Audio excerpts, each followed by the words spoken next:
Hello friends, welcome to my channel. This is Learning Campus. So today we are going to study about Aristotle theory of mimesis. So let's start.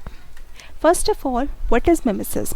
तो हम ये देखते हैं mimesis होता क्या है. The word mimesis is derived from the Greek word mimesthai meaning to imitate or to represent. तो जो word है mimesis, इसकी ओरिजिनेशन कहाँ से हुई है, इसकी उत्पत्ति कहाँ से हुई है? इसकी उत्पत्ति ग्रीक फिलॉसफी से हुई है, एक ग्रीक वर्ब से हुई है, मिमेस्थाई से, जिसका मतलब है टू इमिटेट, किसी भी चीज़ की नकल करना, उसको रिप्रेजेंट करना, उसी को हम मिमेसिस कहते हैं. दूसरे शब्दों में, in other words, the way in which the real world and human behaviour represented in art and literature. मतलब जो हमारी रियल वर्ल्ड है, हमारा भारी दुनिया है, और जो हमारी ह्यूमन की बिहेवियर है, उसे हम रिप्रेजेंट करते हैं आर्ट और लिटरेचर में, उसी को हम मिमेसिस कहते हैं. Aristotle define mimesis as the creative representation और इमिटेशन ऑफ ह्यूमन लाइफ. तो हमारे जो एरिस्टोटल भैया थे, उन्होंने ये कॉन्सेप्ट दिया मिमेसिस का, और उनका कहना था कि ये क्या है, इमिटेशन है, एक नकल है ह्यूमन लाइफ की. कैसे? आप एरिस्टोटल के व्यू क्या थे, वो उनका मानना क्या था कि मिमेसिस होता क्या है, उन्होंने कॉन्सेप्ट दिया, क्यों दिया है concept. Aristotle mimesis a natural creative and intellectual process through which art represents human action and experience in a meaningful way. मतलब उनका कहना था कि एरिस्टोटल का मानना ये था कि एक मिमेसिस क्या है, एक नेचुरल प्रोसेस है, क्रिएटिव प्रोसेस है, इंटेलेक्चुअल प्रोसेस, जिससे कि आर्ट जो है वो रिप्रेजेंट करती है ह्यूमन एक्शन को, एक्सपीरियंस को इन अ मीनिंगफुल वे में. Aristotle begins with the observation that imitation is innate to human beings. Aristotle का मानना था कि ह्यूमन बींग्स के अंदर ये शुरुआत से, जन्मजात से इमिटेशन की एक खूबी है. मतलब हम नकल करके ही आगे सीखते हैं. कैसे? How? From childhood, human learns their earliest lesson through imitation and they take pleasure in it. तो हमें पता है कि शुरुआत से, बचपन से ही हम किसी न किसी चीज़ की नकल करके हम आगे बढ़े हैं. ठीक है, जैसे कि कोई भी चीज़ है, मतलब कोई एक बच्चा ही ले लो, एक बच्चा जब वो छोटा होता है तो वो इमिटेट करके ही आगे ग्रो करता है. ठीक है, we all know human beings grow in their life by imitation. ठीक है, वो आगे ग्रो कैसे करता है, वो मतलब नकल करके करता है, वो अपने बड़ों को देखता है, उसकी नकल करता है. इसी को हम मिमेसिस कहते हैं. किसमें? आर्ट और लिटरेचर में. ये जो एरिस्टोटल ने कॉन्सेप्ट दिया है, इसी को हम मिमेसिस कहते हैं. This natural impulse explains why people enjoy poetry, drama, painting and music even when these arts represent painful or unpleasant subjects. इसी को एरिस्टोटल ने आगे एक्सप्लेन किया है कि क्यों लोग पोइट्री को पसंद करते हैं, ड्रामा, पेंटिंग, म्यूज़िक, ये भी तो किसी चीज़ की इमिटेशन ही है, राइट. बल्कि ये चीज़ें तो पेनफुल और अनप्लेजेंट सब्जेक्ट्स को दिखाती हैं, कुछ पेनफुल सब्जेक्ट्स को दिखाती हैं, तब भी हमें इन सब चीज़ों में मज़ा आता है. तो इसी को एरिस्टोटल ने आगे बताया कि दस art does not merely entertain. Art का मतलब सिर्फ एंटरटेनमेंट नहीं है, सिर्फ हंसी मजाक, ये सब चीज़ें नहीं है. It satisfies the fundamental human instinct to understand the world.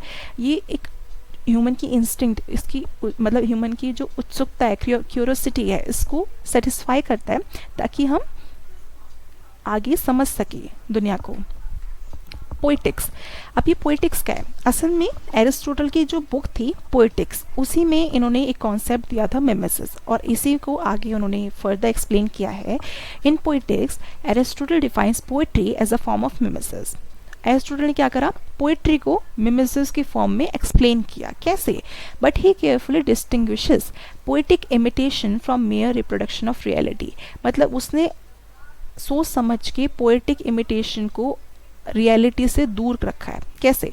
Poetry does not imitate individual people or events exactly as they are. Rather, it imitates human actions, emotions and situations according to probability and necessity. तो उनका मानना क्या था? Poetry जो है वो मतलब लोग क्या कर रहे हैं, लोग असल में सच में क्या कर रहे हैं, उसको इमिटेट करना नहीं है, बल्कि उनके इमोशंस को, उनके एक्शंस को, उनके सिचुएशंस को इमिटेट करने को ही मिमेसिस कहते हैं. उनका मानना ये था. In this sense poetry expresses universal truth whereas history records particular facts. आपको पता है कि हिस्ट्री जो है वो एक पार्टिकुलर फैक्ट को बताती है, बल्कि पोइट्री जो है एक यूनिवर्सल ट्रूथ को एक्सप्रेस करती है. A poet, Aristotle argues, is concerned not with what has actually happened, but with what could happen. Aristotle का मानना ये था, उन्होंने आर्ग्यू ये किया था, ये उनका कंसर्न ये था कि पोइट्री का मतलब ये नहीं कि क्या हो रहा है असल में, what has actually happened, क्या हो चुका है, उसका मानना ये है कि क्या होने जा रहा है, क्या हो सकता है, what could happen. This makes poetry more philosophical and profound than history. ठीक है, हिस्ट्री से काफ़ी फिलोसफिकल और डीप है इसी वजह से। नेक्स्ट है हमारे पास प्लेटोज वर्डिक्ट। तो प्लेटो का अब देखो, कुछ ना जब भी हम कोई भी डिस्कवरी करते हैं तो हमारे कोई ना कोई होता है जो हमें क्रिटिसाइज़ करते हैं। तो ऐसे ही जो प्लेटो जो थे वो आपको पता है कि एरिस्टोटल के वो क्या थे, शिष्य थे। तो उन्होंने प्लेटो गुरु थे और एरिस्टोटल शिष्य थे। तो उनका मानना ये था कि Aristotle theory of mimesis stands in direct contrast to Plato's view of imitation.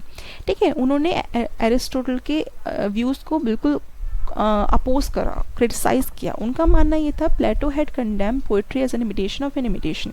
उनका मानना ये था कि पोइट्री जो है वो क्या है, एक इमिटेशन है, इमिटेशन की एक नकल है, नकल की। कैसे? Twice remove from reality, 2 bar reality से वो रिमूव हो चुकी है और इसी वजह से वो मिसलीडिंग कॉन्सेप्ट है और एक मोरली डेंजरस है।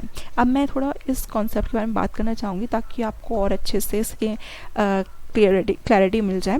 तो क्या है कि प्लेटो का मानना ये था कि कोई भी चीज़ है, फॉर एग्जांपल एक चेयर है, सो जो चेयर का आइडिया किसी न किसी के दिमाग में तो आया होगा ना। पहले उसकी एक इमेज आई होगी, उसके दिमाग में एक आइडिया होगा। उस आइडिया को किसी ने एक पेपर पे, फॉर एग्जांपल पेपर में आर्ट के ज़रिए उसने उसको ड्रॉ किया। तो वो तो होगी इमिटेशन किसकी, रियलिटी की। रियलिटी क्या था, वो आइडिया कि चेयर का आइडिया, वो रियलिटी थी। उसके बाद जो उसने ड्रॉ किया वो है उसका इमिटेशन। उसके बाद जो उसके फिजिकल, किसी ने उसको फिजिकल रूप दिया, उसको बनाया, वो है इमिटेशन। तो वो पोइट्री क्या है, इमिटेशन ऑफ इमिटेशन है, जो कि ट्वाइस रिमूव्ड है रियलिटी से। मतलब किसी ने उस आइडिया को सोचा, उसके बाद उसकी इमिटेशन हुई कि उसने उसको आर्ट की फॉर्म में पेपर पे ड्रॉ किया, कुछ भी करा, उसके बाद जो उसने फिजिकल रूप दिया वो भी एक इमिटेशन है। तो इसी को प्लेटो ने कंडेम किया था, इस पोइट्री की इस आइडिया को। Aristotle rejects this argument by asserting that art does not distort reality but clarifies और ऑर्गेनाइजेस। अब एरिस्टोटल का मानना था कि उन्होंने रिजेक्ट किया था इस व्यू को प्लेटो के। उन्होंने कहा था कि जो आर्ट है वो रियलिटी को तोड़ मरोड़ के पेश करना नहीं है, बल्कि उसको ऑर्गेनाइज करना है, उसको एक रूप देना है, क्लासीफाई करना है। मतलब किसी भी चीज़ को अगर आप उस आइडिया को आप अगर फिजिकल फॉर्म में दे रहे हो तो वो उसकी सुंदरता है। एरिस्टोटल का मानना था कि उसकी सुंदरता है, उसे क्लासीफाई कर रहा है, उसको ऑर्गेनाइज कर रहा है, ना कि उसे इमिटेट कर रहा है, ना कि उसे ट्वाइस रिमूव कर रहा है रियलिटी से। Through selection, arrangement emphasize, the poet reveals the deeper patterns of human life. Thus, mimesis becomes a mode of knowledge, not deception. उनका मानना था कि mimesis जो है एक knowledge का जरिया है, एक धोखा नहीं है। नेक्स्ट है क्लासिफिकेशन। एरिस्टोटल ने क्लासीफाई करा है मिमेसिस को 3 फॉर्म में। पहला, the medium of imitation, rhythm, language और हार्मनी जो होती है। ठीक है। सेकंड है the objects of imitation, people better than us, worse than us and like us, ये है इमिटेशन का object.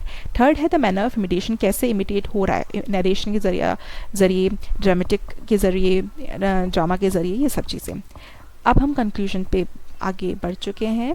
So in conclusion, Aristotle's concept of mimesis present as a natural, rational and meaningful imitation of human action. उनका मानना था कि rational एक natural process है imitation जो है।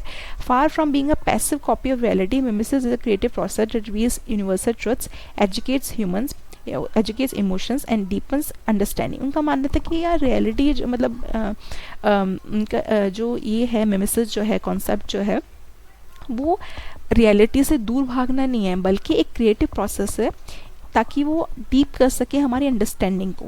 Bye defending imitation against Plato's criticism, मतलब उनसे क्रिटिसाइज करके, मतलब जो क्रिटिसिज्म प्लेटो ने करा, क्रिटिसाइज किया इस चीज़ को, उसको डिफेंड करके Aristotle establishes a lasting foundation for literary criticism, making mimesis one of the most influential ideas in the study of literature and aesthetics.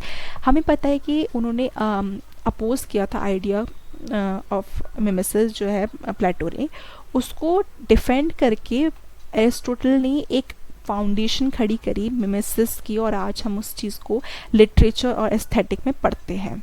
So I hope कि आपको ये कॉन्सेप्ट जो है थ्योरी ऑफ मिमेसिस होता क्या है, how it works, ठीक है, हु क्रिटिसाइज प्लेटो, क्यों, उनके वर्डिक्ट क्या थे, ये सब चीज़ें समझ आ गई होगी। नेक्स्ट क्लास में हम प्लेटो के इसी चीज़ को देखेंगे, जो प्लेटो ने क्रिटिसाइज़ किया था, क्यों क्रिटिसाइज़ किया था पोएटिक्स को, ये सब चीज़ें। So stay tuned, thank you so much, please like my video and do share it. Thank you.